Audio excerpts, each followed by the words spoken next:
Hello everyone, myself DV. और आज जो है एनाटॉमी की फर्स्ट यूनिट जो होती है सेल और टिश्यू, उसमें अपन सेल को डिस्कस करेंगे। उसके बाद अपन टिश्यू को डिस्कस करेंगे। ऐसे करते करते अपन के बाद एक टॉपिक बढ़ते जाएंगे। तो सबसे पहले अपन आज जो है सेल के बारे में पढ़ेंगे। सेल होता क्या है, उसके बाद सेल के अंदर क्या क्या ऑर्गेनेल्स होते हैं, कितने टाइप का सेल होता है, ठीक है। ये सब इसके अंदर अपन स्टडी करेंगे। तो सबसे पहले सेल की डेफिनेशन जानते हैं। तो cell is the smallest structural and functional unit of living being and body, यानी कि शरीर का और किसी भी जीवित प्राणी, जीवित वस्तु का जो सेल होता है वो सबसे छोटी इकाई होता है। यानी कि अगर किसी भी इंसान को आप देखोगे जो जीवित है, यानी कि इंसान ही हो गए नॉर्मल या प्लांट हो गए, तो उनकी सबसे छोटी अगर टुकड़ा अपन तोड़ेंगे तो ज़्यादा से ज़्यादा किस में टूटेगा, सेल के अंदर टूटेगा। यानी कि कोई इंसान हो गया या कोई भी जीवित प्राणी हो गया, वो किससे मिलकर बना है, सेल से मिलकर बना। सबसे छोटी इकाई यही होती है। मैंने ये डेफिनेशन कुछ पॉइंट में डिवाइड कर दिए तो थोड़ा रिवीजन करने में बेटर होगा। सेकेंड है cell group together to form tissue. जब ये सेल जुड़ते हैं तो क्या बनाते हैं, टिश्यू बनाते हैं, ठीक है। यानी कि अगर ये एक सेल मान लो यहाँ पर, जब ये सेल एक सेल दूसरे सेल से जुड़ता है, 2-3 से जुड़ते हैं, तो वो क्या बना देते हैं फिर, टिश्यू। पर सिंगल सिंगल क्या है, ये सेल है। तो ये याद रखना। स्ट्रक्चर ऑफ सेल में सबसे पहले अपन, ये जो सेल है ये है एक एनिमल सेल। एनिमल सेल का डायग्राम है। तो इसके अंदर क्या क्या होता है, तो इसके अंदर सबसे पहले होता है न्यूक्लियस। न्यूक्लियस के अंदर होता है क्रोमेटिन। न्यूक्लियस क्या होता है, तो न्यूक्लियस एक केंद्रक होता है जिसके अंदर अपना डीएनए होता है। और डीएनए क्या करता है, इसकी मदद से ये प्रजनन कर पाता है, इसकी मदद से ये 1 से 2 हो पाता है।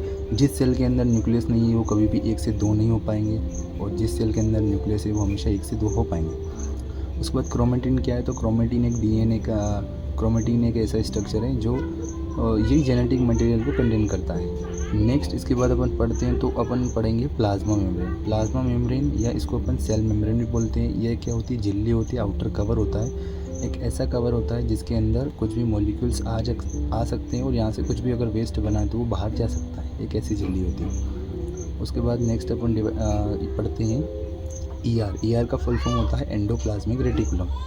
एंडोप्लाज्मिक रेटिकुलम जो है फर्दर 2 पार्ट में डिवाइड करते हैं। अगर सेल के पास वाला जो भाग है उसको क्या बोलते हैं, रफ ईआर, यानी कि उसकी सरफेस पर राइबोसोम जमे हुए हैं। अगर किसी भी सरफेस पे कुछ जमा हुआ होता है तो वो खुरदुरा हो जाता है। तो खुरदुरे को अपन ने क्या बोला कि ये क्या है, रफ ईआर है। पर इससे ऊपर वाली सरफेस पे राइबोसोम नहीं जमा है तो इसको अपन क्या बोलेंगे, स्मूथ ईआर, ठीक है। इनका काम क्या होता है, तो ये जो रफ ईआर होता है इसमें राइबोसोम जुड़े हुए होते हैं और ये प्रोटीन को मॉडिफाई करने का काम करता है। स्मूथ ईआर क्या करता है, तो ये लिपिड और कार्बोहाइड्रेट को मॉडिफाई करता है या बनाता है बेसिकली जाने तो। नेक्स्ट अपन पढ़ते हैं माइटोकॉन्ड्रिया। तो माइटोकॉन्ड्रिया को क्या करते हैं, पावर हाउस ऑफ सेल, या इसे ऊर्जा ग्रह भी कहा जाता है। नेक्स्ट पढ़ते हैं राइबोसोम। तो राइबोसोम क्या करता है, प्रोटीन को बनाता है। उसके बाद आता है लाइसोसोम। लाइसोसोम पूरे शरीर को पचाता है, यानी कि इसे सोसाइटल बैग ऑफ लाइसोसोम भी कहते हैं। उसके बाद गोल्गी बॉडीज़ पढ़ेंगे। तो गोल्गी बॉडीज़ क्या करता है, प्रोटीन और लिपिड को संशोधन करता है, यानी कि उसको बोल सकते हैं मॉडिफाई करता है, जैसे प्रोटीन और लिपिड यानी कि फॉस्फोलिपिड हो जाएगा। उसके बाद साइटोप्लाज्म में क्या होता है, तो एक फ्लूइड होता है जो कि सेल के अंदर भरा हुआ होता है। उसका नेक्स्ट अपन चलते हैं टाइप्स ऑफ सेल। सेल कितने टाइप्स के होते हैं, तो बेसिकली सेल 2 टाइप के बांटे गए हैं, ठीक है। 2 टाइप में पहला क्या आता है, यूकैरियोटिक, दूसरा आता है प्रोकैरियोटिक। यूकैरियोटिक के अंदर क्या होता है, तो इन सेल के अंदर मेम्ब्रेन बाउंडेड ऑर्गन नहीं होते हैं, यानी कि जो भी सेल होंगे उनके आसपास क्या होगा, ऐसी मेम्ब्रेन नहीं होगी, डायरेक्ट खुले ही वो क्या होंगे, ऑर्गन होंगे। अब जब खुले ऑर्गन होंगे तो उनके पास, न्यूक्लियस के पास भी मेम्ब्रेन नहीं होगी। यानी कि अगर ये सेल है, सेल के अंदर न्यूक्लियस के अंदर क्या होता है, अभी आपने देखा कि न्यूक्लियस के अंदर क्रोमेटिन होता है, यानी कि न्यूक्लियस के अंदर डीएनए होता है।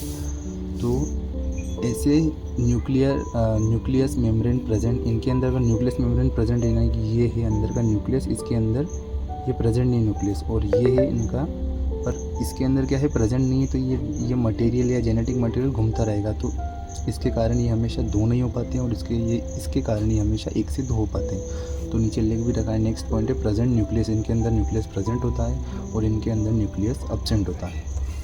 नेक्स्ट है कि ये मल्टी सेल्यूलर ऑर्गेनिज्म इन सेल से मल्टी सेलुलर ऑर्गेनिज्म बनते हैं। एग्जाम्पल के तौर पर एनिमल और प्लांट, ठीक है। अगर न्यूक्लियस है तो ऑब्वियसली 1 से 2 बनेंगे, और 1 से 2 बनेंगे तो आपको प्लांट, एनिमल, ह्यूमन बॉडी ये सारी आपको विजिबल होता है। क्योंकि अगर सेल की बात करें तो वो कभी भी नेक्ड आई से नहीं देख सकते हैं एक सिंगल सेल को।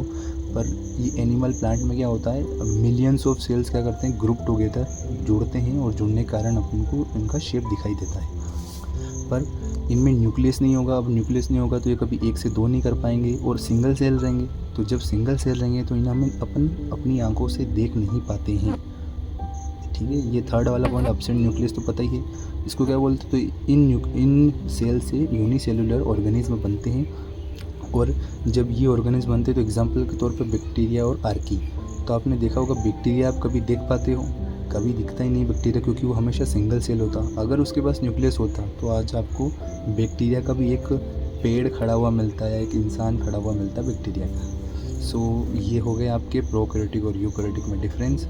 उसके बाद अपन एक और, उसके बाद ये एनिमल सेल और ये बैक्टीरियल सेल। तो जो एनिमल सेल होता है उसके पास न्यूक्लियस होता है, तो उसके अंदर क्या होगा, ये DNA होता है। और इसके पास न्यूक्लियस नहीं होगा तो DNA पूरा फ्रीली घूमेगा, तो कभी भी 1 से 2 नहीं कर पाएगा। ये इसके पास न्यूक्लियस है तो हमेशा 1 से 2, ठीक है। ये जो प्रोसेस होती है इसको बोलते हैं सेल डिवीज़न। और सेल 2 टाइप से, माइटोसिस, ठीक है, माइटोसिस से बनता है, यानी कि ये एक प्रोसेस होती है जिसमें सेल 1 से 2 बनने की प्रोसेस होती है। या बेसिक पॉइंट्स है सेल के बारे में। तो first, smallest cell in male, यानी कि मेल के अंदर सबसे छोटा सेल क्या होता है, तो वो होता है sperm. Smallest cell in female, वो होता है ओवम।